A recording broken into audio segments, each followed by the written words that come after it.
Welcome, welcome, welcome, everybody. I'm Coach Art with egelloC. Thank you so much for joining me on this amazing day for training. I'm so excited to be back. And so I'm going to be presenting something that's probably near and dear to everybody's heart, which is planning your junior year or so.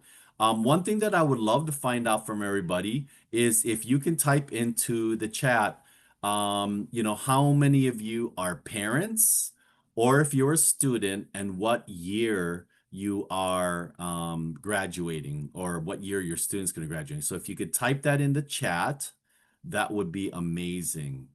Wow. Okay, I got a seventh grader. I got some juniors, lots of juniors. Okay. Lots of juniors. Okay. Okay, good. I got some sophomores. Okay, perfect. 11th grader, ninth grader. Okay, so thank you. So I have a whole bunch of different people. So thank you so much for joining me. I'm just so excited. And we're going to go ahead and get started. Now, this one is not going to be as long as my other ones. So maybe that will provide some time for you guys to ask some questions. But it's very, very relevant because it's important. Now, like I mentioned, I was a little bit late, and so I was working with a bunch of students that were seniors because I'm working with them for their applications. But it is so, so very important for you juniors to really set yourself up for your, and I always say April of your junior year is when we start working with you on your application. So that's important. And so this is very relevant for all those who are here, especially if you're 11th grader, 10th grader, ninth grader. So just to give you a little bit of who I am, I'm Coach Art. I'm a proud dad of three boys. And they call me the parent liaison for egelloC, but also a student whisperer. A little bit of student whisperer because I love students. I love working with them. I love trying to get the best out of them.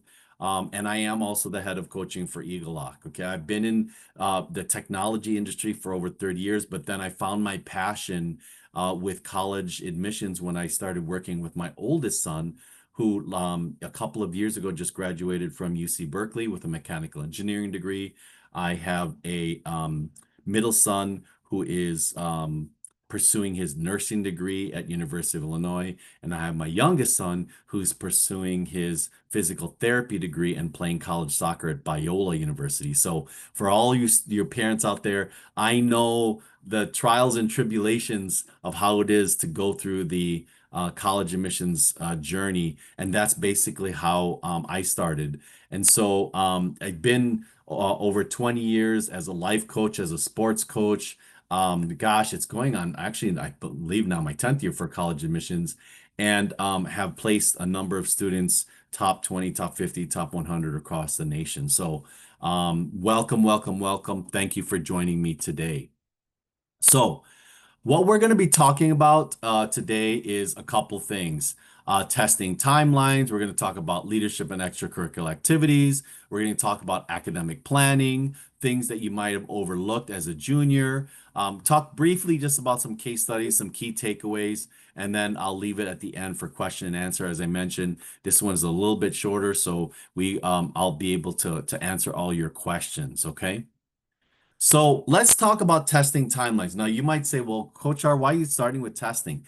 And the reason why is because the SAT and the ACT, and of course the APs, but mainly the SAT and ACTs, those are now rising in importance now. And the reason why is before, when we had COVID, the situation was everything was either test optional or test blind, frankly.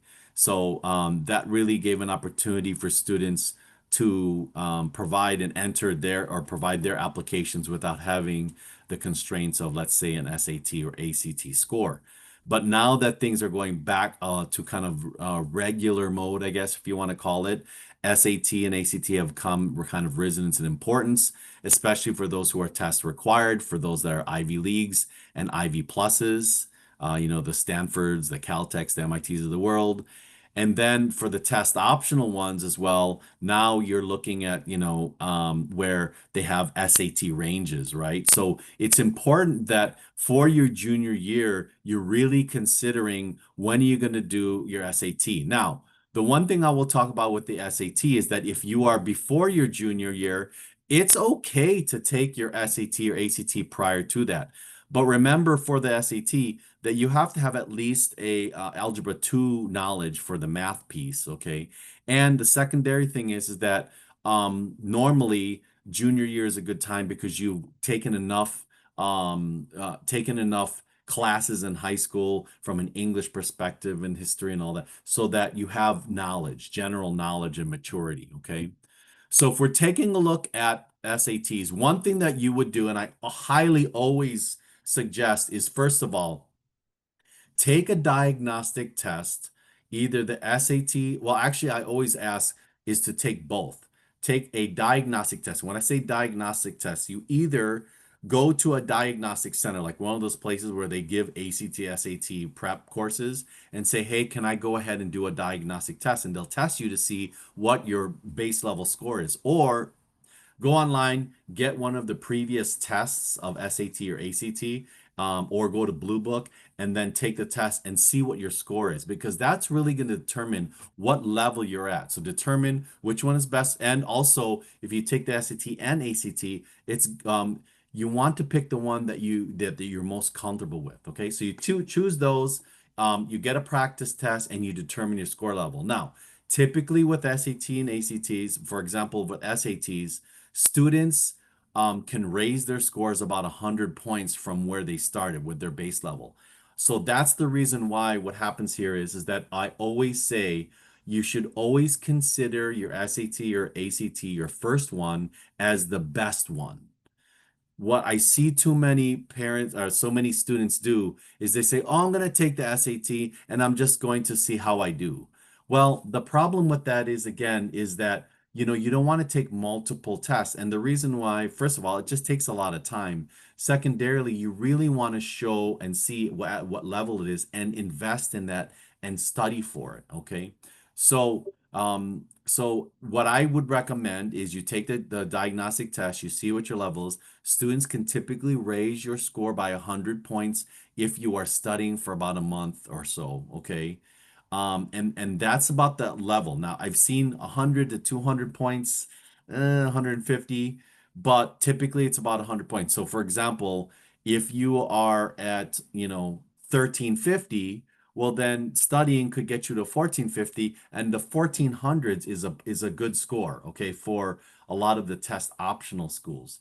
But if you're at a 1050, then you're at 1150. 1150 is a low score, and so that's where it will allow you to see, well, what can you do with the schools that are accepted, and so when is the best time? During your winter of your junior year, you should take your first test, okay? Or if you are already scheduled for your fall, that's fine too. And again, it should be your best attempt. So hopefully, again, if I was doing this presentation, is you're studying during the summer. Now, in the spring of your junior year and going into the summer before your senior year, you want to strategically retake the test only if it's needed, okay? Only if it's needed. Now, I've seen students where they've set up basically SATs every month or something like that. And I think that's crazy, because what happens here is you're investing a lot of time to study for a test that may not give you the biggest bang for your buck. Now, for the ones that are test required, yes. Because with those schools, every little bit counts. Okay. But for the test optional ones, what happens here is they become a minor criteria. Again, I'm not trying to underscore it. I'm trying to say it's not important, because it is. But what the SATs do, or the ACTs do, is that if your academics are a little bit low or you don't have a lot of rigor, having a high ACT or SAT score allows to offset that, because even though they say, oh, you may have lower scores here, you still have high aptitude. Okay. So again, strategically retake it in your spring of your junior year. Again, test optional versus test required, right? It's a really data-driven decision. So as you met, I see you see there, Ivy Leagues 15, 30, or 35 on an ACT or higher is what we normally recommend or say is acceptable.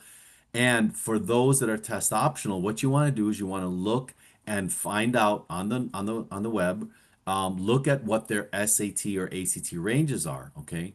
Now the lower score that they show is the 25th percentile. The higher score is the 75th percentile. In the middle of that is the 50th percentile. You want to be the upper 50. Okay. So 50 plus or more. Then we recommend go ahead and post your SAT score or submit, right? Okay. So that's what we normally recommend there. All right. So that is when should, take the test, and should you take the test? Now remember, and I'm going to be talking about the rest of this, there are really three main areas of the college admissions journey: academics, activities, and the application itself. Okay. I put the SAT in the academic section because, as I mentioned, the SAT, ACT can offset that. Okay. But it's a minor, it is and I hate to say minor because it's not, it's a little bit more than minor criteria. But the one thing is that if you were going to ask me and say, "Hey, Coach Art, should I invest in studying for five of these tests versus devote that time for activities?" And I would say is go for the activities. Because again, if you're going for test optional, then you just choose not to post your score. But then if you show a strong academics and strong activities, you are going to be more likely have a better chance of getting in than trying to study for an SAT, ACT, and that's the only thing that you're doing. Because as I mentioned, if you're going for the SAT, ACT, you really have to invest time to get a great score, okay? Because a great score can help you, but a mediocre score cannot. And always remember, with respect to all of with the review process, right?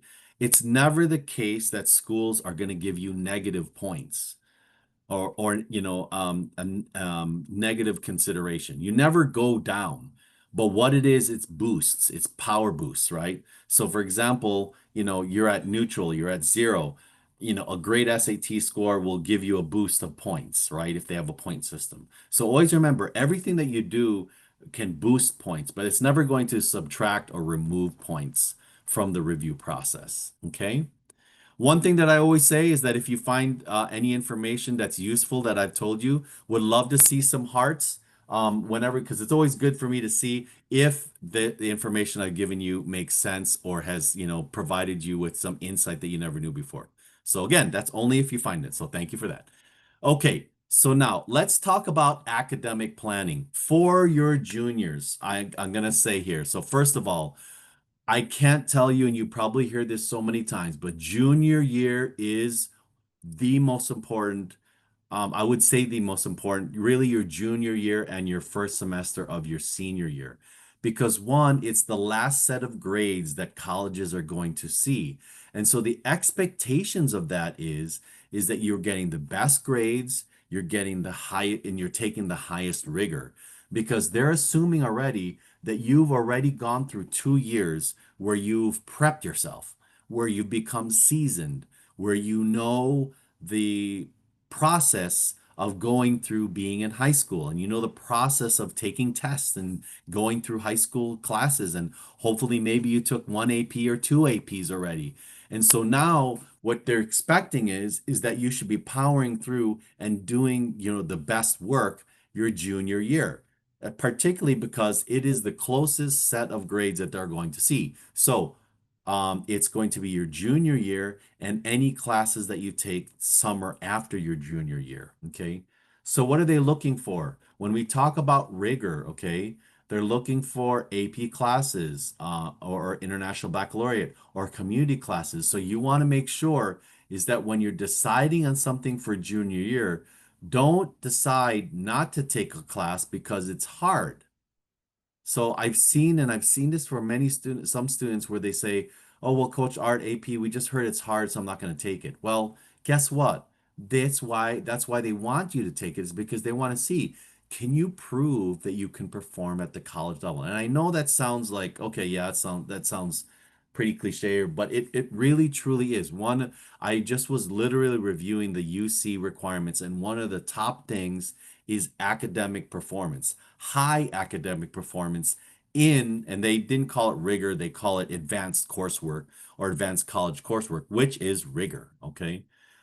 Now, the one thing that I would say is, and I hear this a lot from parents or so, is Coach Art, what do you do with respect to rigor courses and high impact activities? Okay.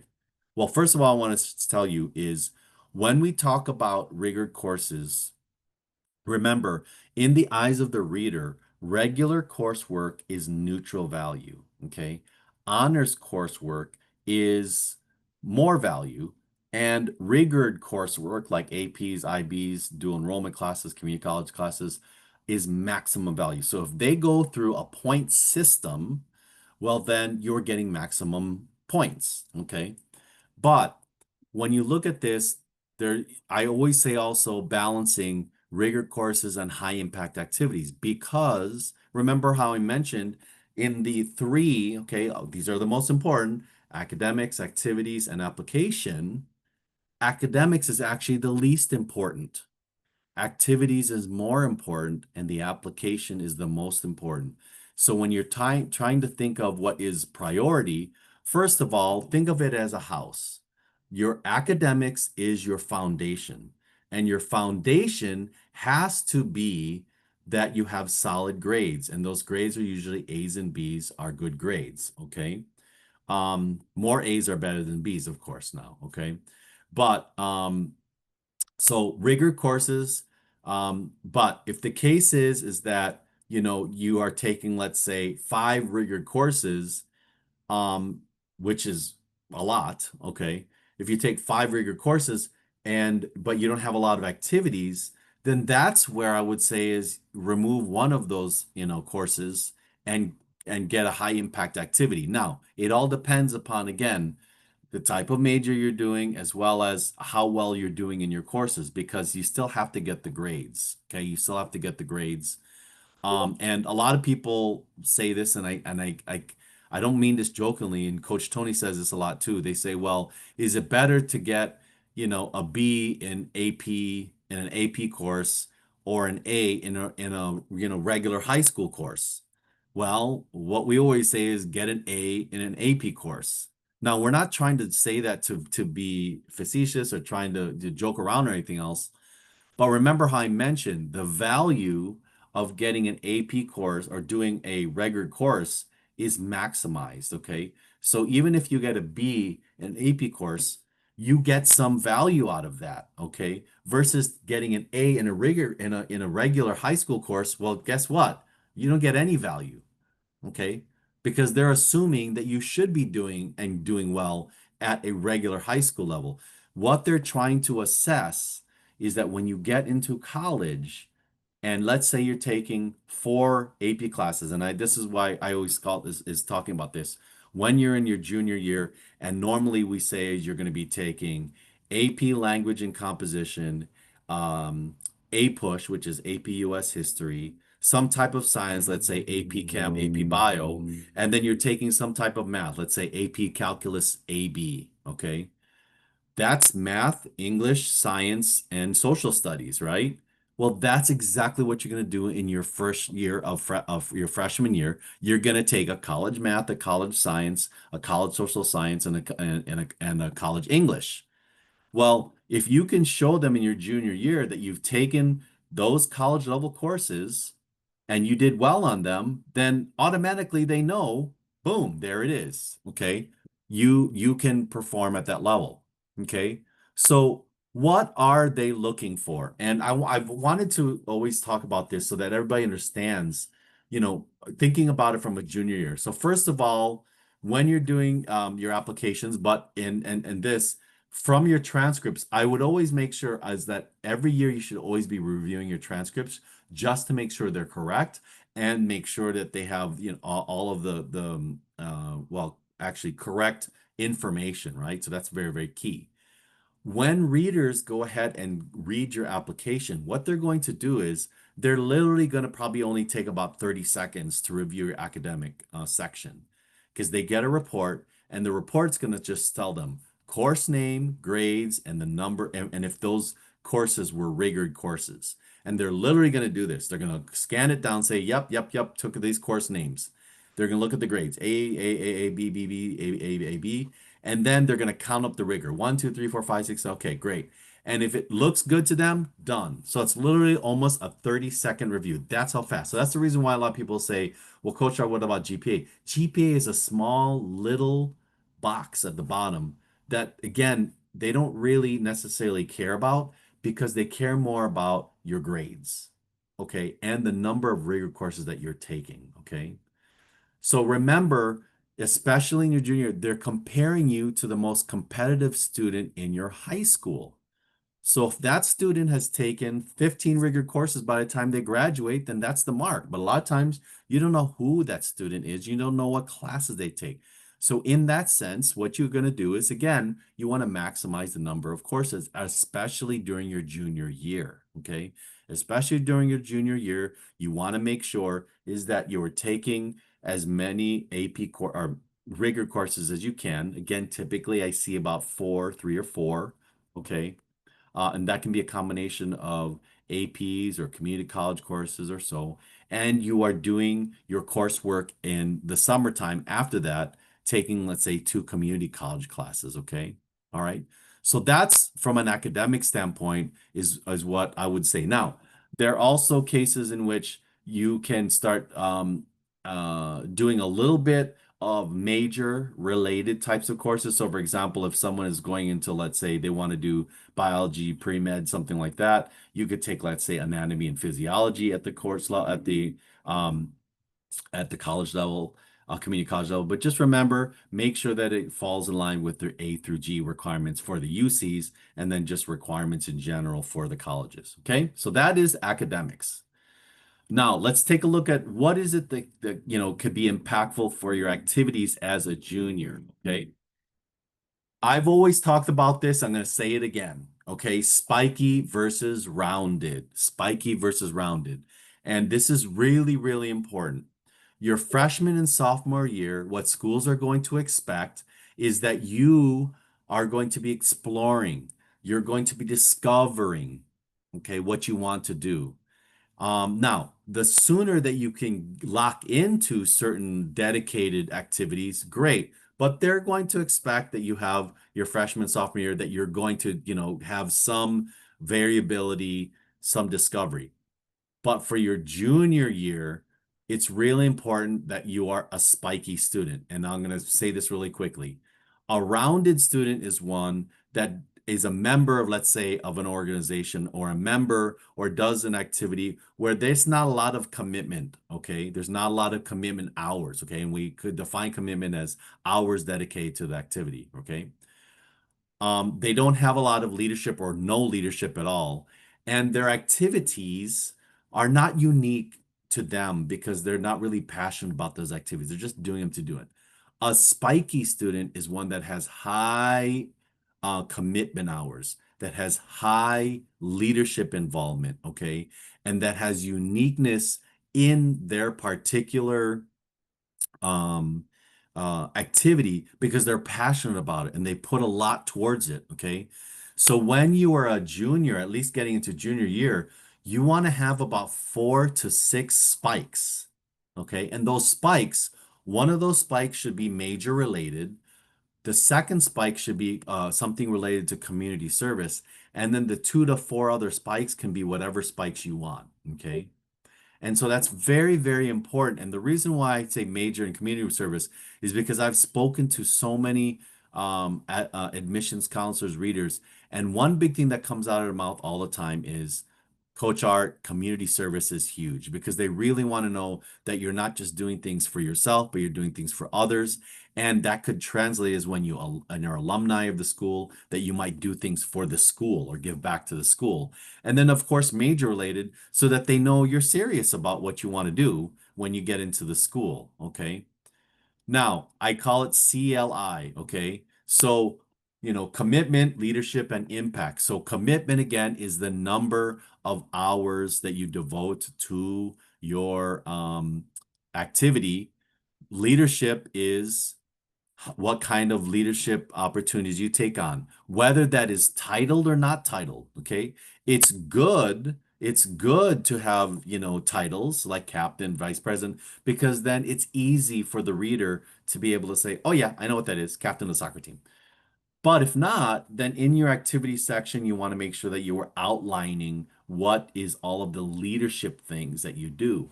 Sometimes, and for example, you may be a secretary of an organization, which is great because that's an executive position. But one of the things that is not important is, oh, took notes. No, that's not important. What's important is the leadership that you did, led an event, or led several or five events that raised money for $2,000 for charity or something, you see? Because you could be a secretary, but you could be doing leadership things, right? And then secretary doesn't mean that it's not a leader. It definitely is a leader. And then the biggest thing is impact. So big thing here for junior years, first of all, make sure that you're inventorizing your activities, meaning you're documenting everything that you've done so far. And remember, everything that counts is the day after eighth grade all the way till you graduate. Now, if you were doing things prior to eighth grade, meaning or after you graduate. So let's say you were one big thing is like Cub Scouts, right? Something like Cub Scouts or Boy Scouts. That can happen from fifth grade all the way into high school, and you get your Eagle Scout. Well, then you would report that because that's something that's been continuous, okay? And then what you want to do is you want to determine where you are lacking in CLI, commitment, leadership, and impact. And that is where you start honing in and creating those spikes. Remember, so if you are low on commitment, start putting more hours towards something that you are passionate about.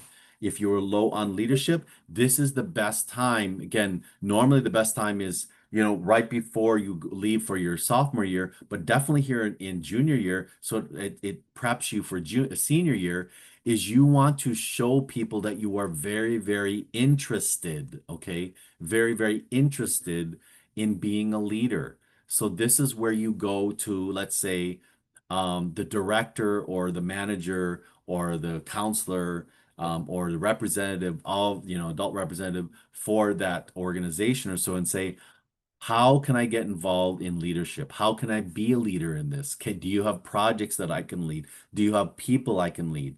How can I be the president of this club? Okay.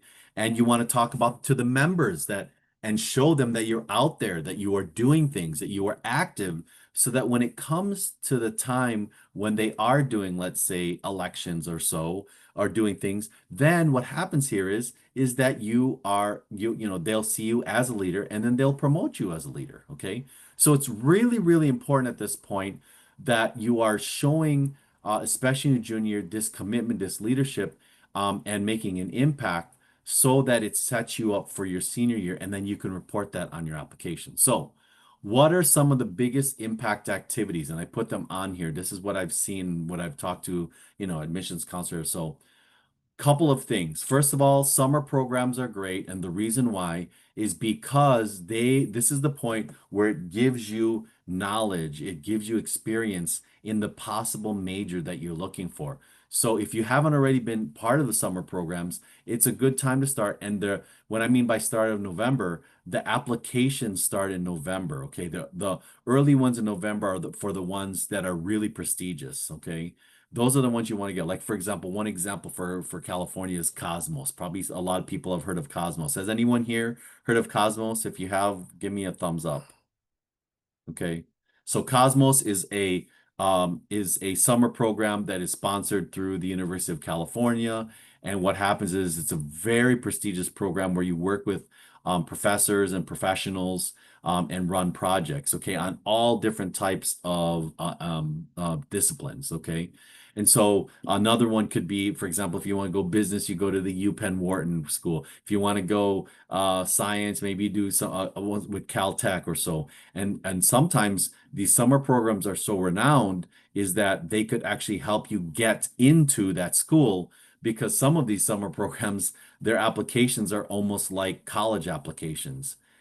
So very important that you look in summer program. Now, again, as I mentioned, one of the spikes, community service. It's so important to get involved with your community. But remember, do things that you're passionate about. So for example, if you love the environment, then beach cleanup, or maybe trail fixing. Okay. I had a young lady that loved art, and she loved the environment, and she put those together and started a workshop where she taught students about art and how, and then and also environmental science. Okay.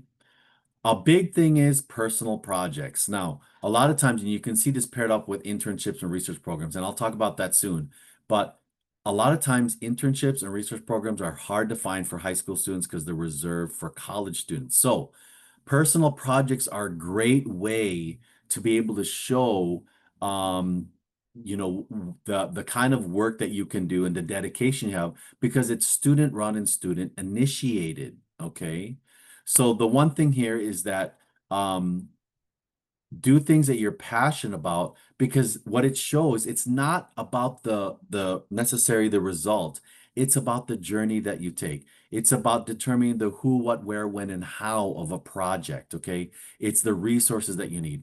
If you experience adversity when you're implementing the project, how did you overcome that? All of that is relevant because it's transferable skills that you can learn to use in college and in life. Okay. So personal projects are very important. We have what's called a personal project incubator, and you can get involved in that. And if you want to learn more about it, let me know. Internships and research program. These are huge, okay? And this is something you do your junior year. It could even be your freshman, sophomore year. It's so hard to get because they're usually reserved for college students. It is key that you set up your network of people now, okay? Your peeps, right? And so you start talking to these individuals, and you start interviewing them and asking them, how did you get there? How did you get to where you are today? Can you give me some advice of, classes to take or activities to do or so? And you start interviewing, and you start forming this professional relationship with them, so that now, let's say it's fall of your junior year, and if you're continually keeping them up to date via email, text, whatever it is, and you start saying, hey, I did this project, and things that are related to what you guys were talking about, by the time that, spring comes along and you are trying to look for some type of internship or research program, they could be, one, your mentor, or two, they could help you with finding internship research programs because they're not a stranger anymore. They know who you are. And that's really, really, really, really important. Okay. So networking and forming a network is important. Work experience is good. It looks great because it shows responsibility. It shows that you are sticking with a schedule. The only thing is, you don't want it to be the only thing that is on your list, that it's on top of your other activities, unless your family requires it, where you have to work because they need you to do that to live. Instructor, mentor, or tutor is excellent. They love instructor, mentors, or tutors, because in order to teach, you must know. Okay. So if you're an instructor, mentor, or tutor, that's awesome. And then school clubs. Of course, you can join some school clubs. If not, then be a founder of one and start one. That looks great because that shows initiative. Okay. So these are ones that are the bigger impact activities that I would say. And you can start these junior year. And the reason why is because, again, consistency over time is a good thing. So right now, if you start it, it doesn't look like that you're trying to do it because of college applications. But the closer you get to it, let's say like the summer, next summer, where you're doing your applications and you start something, it's gonna look like, oh, they're just doing it because of, applications. But if you start it now, and you take small chunks of where you're getting things done, so that it's, a much bigger activity when you get to summer, then you can show that, hey, this person's really doing something that they're passionate about. Okay. So what are some overlooked moves? What are some things that students, or juniors particularly, kind of miss in this process? So first of all, teacher recommendations. It is so huge to start forming your relationship with your teachers, especially those that are in your junior year, because they're the ones who know you the closest, the most recent. So you want to build and reaffirm the relationships now if you haven't already. It's so important. You got to get out of your shyness or so, because these are very, very important. especially for those schools that are not related to the University of California schools or Cal State schools, because they don't accept recommendations. Well, actually, they do. They might ask us for a supplementary recommendation, but a lot of schools outside of the UC system, they ask for some type of recommendation. And they ask for some type of recommendation. So, for example, like they may ask for a science and a math and a counselor, or they may ask for an English and a math, or they might just ask for a teacher and a counselor. So you got to make sure is that you know what they're asking for. And how you do that again is you put together a brag sheet. You want to put and give a list of schools to your teachers. You want to have personal what you've done with your teacher. For example, if you've done a project where you got a really good grade, make sure you give that to them. And then you give them a cover letter that says what you want them to talk about. But the key thing here is you do this in the spring of your junior year. You give it to the teachers before you leave for the summer so that they are aware and they may be able to write it during that time. But the bigger thing is establishing those relationships now if you haven't already. So this is huge. Don't take this for granted because when it comes time and you have hundreds and hundreds of students asking for this teacher to give you a recommendation, the worst thing that you can do is this, and I got this straight from one of the actual readers at it was at University of Illinois, and she mentioned to me, she's like, she can't stand when she sees recommendations, and she can tell that there's just a generic letter because there's no personalization at it. Okay, and so that's where you want to make sure it's personal because if they do, then they will truly read it, they'll appreciate it, and it will work in your favor. Another thing is your college list. Research before summer and create a working list. So what I mean by that is for next summer, you actually right now want to start thinking about colleges, okay? And the reason why I say this is because you want to start periodically thinking about it because you want to have a working list by the time April comes along of next year for your juniors, okay? And the reason why is because you have to pull a lot of information about the schools that you're going to, that you're going to eventually apply to. And so getting that college list allows you to start researching, allows you to start finding out about, what they're all about, contacting them. So, there is a thing called demonstrated interest with colleges and schools. And what that is it's a new thing in which they start actually looking and logging all of the demonstrated interest that you put forward. So if you visit the website, if you listen in on a webinar that they're hosting, if you visit the school, if you contact somebody, all these things, it's called demonstrated interest because they really want to see that you truly are interested in the school and you're not just applying and you didn't even really look at them, okay? So doing the research now allows you to start showing that interest by pinging, an admissions counselor or going on to certain, webinars that they're presenting or doing a school visit, and this will help in, getting you over the finish line for and showing demonstrated interest, okay?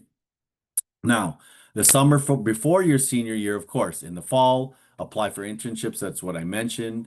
Research them now. And the biggest, as I mentioned, start your personal projects now. It is so, so very important. I can't tell you enough. Please, please, please. Personal projects are so easy to start because it's you. You're the one who initiates them, and you can do them based on what you're passionate about. Okay. This is the way for those individuals that might say, well, I really don't want to do anything in my school. There's not anything. Well, fine. Do something at home. Do something that really interests you, that will propel you in either exploring something that you a major that you might want to get start take when you're at the school, or do something that you're really, really passionate about. Okay. It's very, very important. Okay. Now, here's a case study. And again, these are okay case studies, but I'm just going to say, so first of all, case one, an overloaded student. He has 5 APs. He's a soccer captain. The SAT is not taken. He's got few activities. Okay. So here's some options. Well, you know, I could say is keep all the APs, add more activities, take the SAT. Yeah, that would be the most obvious. But if you had to compensate, drop one of the APs, and invest in, some 4 to 6 spikes, right? That's what we're talking about. But then you have to really look at the SAT and see, are the schools that you're going for, is it test required? Is it test optional? Is it test blind? Because if it's test blind, there's no use to take the SAT. Um, if it's and remember your junior year, you're also taking your PSAT, okay? Actually, this month, it will be next month, October. If you are, if you think that you do really well in your PSATs, you want to make sure you're studying a lot because your PSATs could make you eligible for National Merit Scholar. So those are kind of things that I always look at is that, okay, I love it that you're soccer captain. You want to increase more on your activities again, because activities is more important than academics. You want to make sure you have 4 to 6 spikes, and then evaluate the SAT. Now, a quiet leader. So I think there was a question about, well, what if someone is not really, so strong of a leader? Then again, no formal titles, but it's not about the titles. It's about what you do. And if you can truly explain that well in your activities list, it goes a long way. Okay. So this person is a quiet leader. They don't have formal titles, but they run a tutoring program for 10 peers weekly. They have a lot of relevant activities, but they have one rigor course. Okay. Now, what I would say is, of course, is increase the rigor coursework, especially for your junior and senior year. Take 2 community college classes in this case, because you do have to make sure that you are getting your rigor to be competitive with other students. But besides that, like I talked about, is, although you don't have a formal title, you could go for one. But this is your junior year, start lobbying, making sure everybody knows about you, so you have those. And then make sure again is that anything that you're doing, remember CLI, right? Commitment, which is increase the number of hours, okay? Leadership, make sure you get some type of leadership or leadership role or title or task, and make sure you're making an impact out there, okay? But the big thing here I would say is the rigor coursework. You want to make sure is that you are at least, I would add 1 or 2 more rigor courses, okay? Either through community college or AP courses. So remember I mentioned academics, activities, and the application. Okay. This is what should you be concerned about when we're talking about applications. So this is the big thing. So many students start saying, oh my gosh, do I need to start writing my essays? Absolutely not. 100% no. Do not. Don't even try for it. It's a waste of your time. And the reason why is because you still have to get and secure the building blocks to get to that point. And what that means is focus on your academics, focus on your activities. And it's very simple. Get the grades, keep the high rigor and work on the high rigor and get the 4 to 6 spikes. Okay. That's the key thing.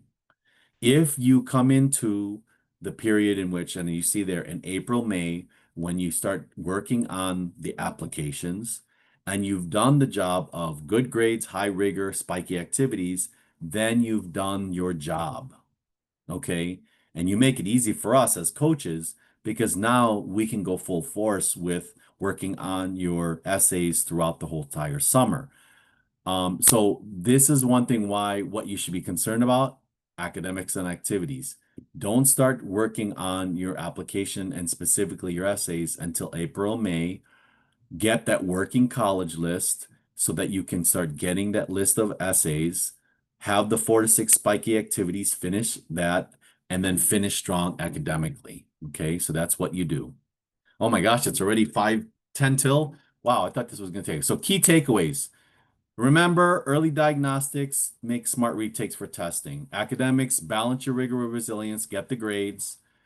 Activities have high spikiness. I can't tell you enough. 4 to 6 at least. Um, Form those teacher relationships, get those recommendations.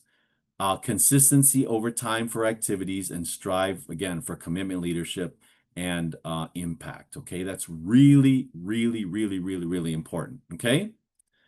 So, any questions at all? Before I answer the questions, I just want to say if this was interesting for you and you are not part of our program, and you want to talk to one of our counselors about utilizing our program, here is a way to do that. Book a 15-minute assessment call, okay? At this number, 949-775-0865. Type in the word book, BOOK, at 949-775-0865, and we will go ahead and give you a call. One of our coaches will give us a call to give you an assessment. Okay, so let's go ahead and see if I have any questions. First of all, can I just get some reactions? Was that useful information for you guys? If you could do me a favor and let me know, I'd really appreciate it by thumbs up, hearts. Oh, good. Whew. Always, I never, every single one that I've done, I've always gotten reactions. It's never been a case where I didn't get a reaction. So thank you very much. I really appreciate that. Okay, so I'm gonna go from the bottom up. Let's see, and let's just go really quickly. What is the PPI, Personal Project Incubator? If you are part of our program, we offer what's called a Personal Project Incubator called the PPI. And what it is, it's a free program, if you are part of our program, in which we have a self-paced program where you go through and we help you start and complete a personal project. So you have a coach that's going to go through and work with you, work on your ideas, work on developing the project and helping you through completion. Okay.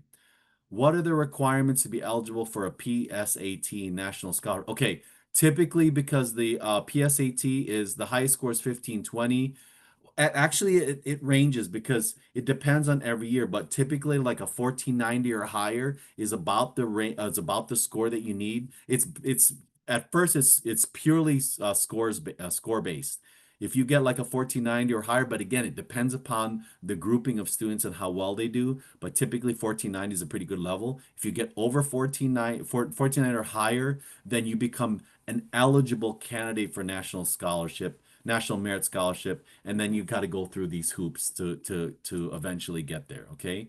Will there be a recorded link? Absolutely. We always have a recorded link on our YouTube page, so you can go ahead and look at that. It takes us about a week because we have to edit them. So definitely you can go ahead and get those recordings there. Okay. Um, let's see. Are spikes best demonstrated by class selection activities or essay, or should we look at like a theme throughout the application versus a single area of the application? Interesting.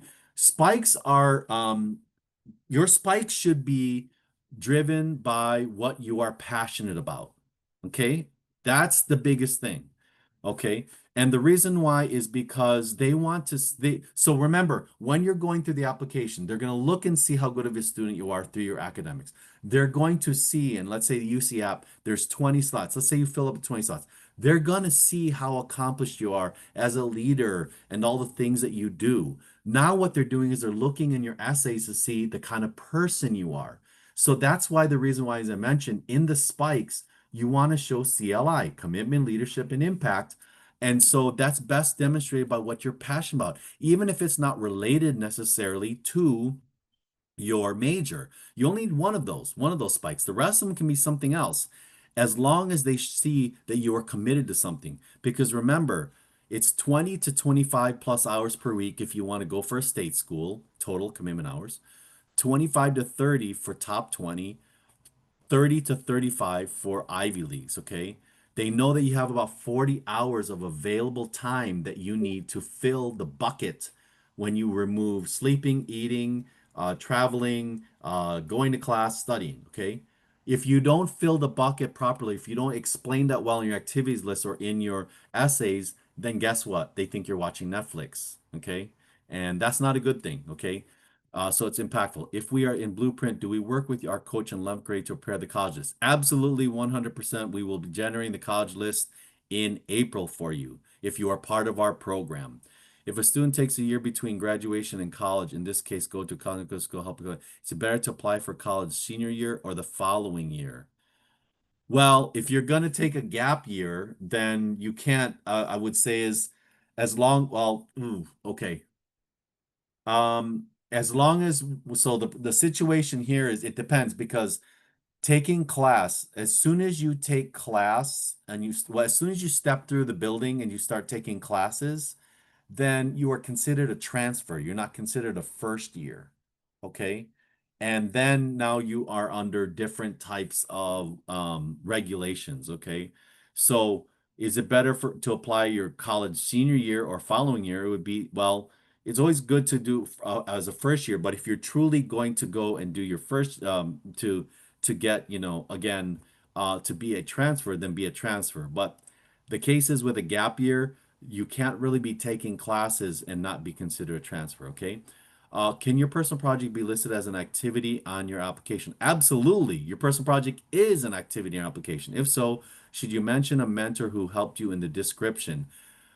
You can if you want to, but again, do they really know the name? Not really. Okay. So what I would rather you really explain as part of your personal project is again the commitment, the leadership, and the impact. That's the biggest thing. When you're writing your activities, I say SWI. Strong verb. What did you do with quantification and impact? Okay. SWI. So that's how you write your activities. Sorry, I know I'm going through this because I only have like 3 minutes left here. What's your advice for students who are not natural leaders, rather are strong team members? Beautiful. Still, strong team members are still good because if you're strong, you're still helping, you still are mentoring. You can say you mentored junior students. You can say you assisted in, let's say, doing, helping with curriculum or so. You're always still doing leadership things. Leadership doesn't have to mean that you are directly leading somebody. You could be doing something to augment and help, okay? Can spikes be courses of special interest? Um, s- Courses, if you say actually educational courses, not really, because again, that's educational coursework. But if you have a special interest, that can be a spike if you do something with it. Okay. Is a C in AP a disaster, especially if all the other APs are A's? No, that is not a disaster. Because what happens, all you have to do is explain why you got that C, but make sure that you have a very good explanation of why you got that C, and you make sure you do that in either the academic comment section of the UC app, or, okay, or you do that in the additional comment section of the comment application, okay? Let's see. My gosh, so many great questions, guys. I love it. Thank you so much for being part of this. Does internship should be does an internship have to be major related? Typically, internships should be major related, but if you're doing internship and it shows the leadership, that's okay as well. And the reason why is because again, you're showing that you're learning intangible or it's tangible. You're learning transferable skills. Okay, so typically, you want to have an internship that's major related, but it's not, 100% necessary. Is both AP course and AP exam a must for rigor rating to be as expected for UCs? Okay, first of all, the things for AP course and AP exam. Remember, the key here is the AP course itself because they want to see that you can actually go through a course, go through the period of time where you are not only taking one AP course, but you're taking a series of AP courses and that you can handle the rigor. Okay. Some students, what they do is say, oh, I'm just going to take the AP exam. But the problem with doing that is you don't show, because you could just be a good test taker, you don't show that you can stand the rigor over time with tests and with pressure of, other three or, other APs plus on top of all your activities. You got to show that you can bear that. Okay. So whenever you do AP courses, you want to take the AP course and you want to take the AP exam, because remember, the AP exam only tells them, are you going to get credit for that? Okay. But it doesn't tell them, were you able to make it through successfully? Okay. Okay, everybody, thank you so much. I appreciate it. I appreciate it. I appreciate it. Thank you so much for being here. I know that you could do anything during this time, this precious time, with family and friends and other things, but you choose to spend it with me. And I'm just always so honored and privileged. So thank you again. Join me again for my other training courses, always on Tuesdays, 5 o'clock. And if you have any questions, you're part of our program, let us know. And if you want to join our program, type BOOK at 949-775-0865.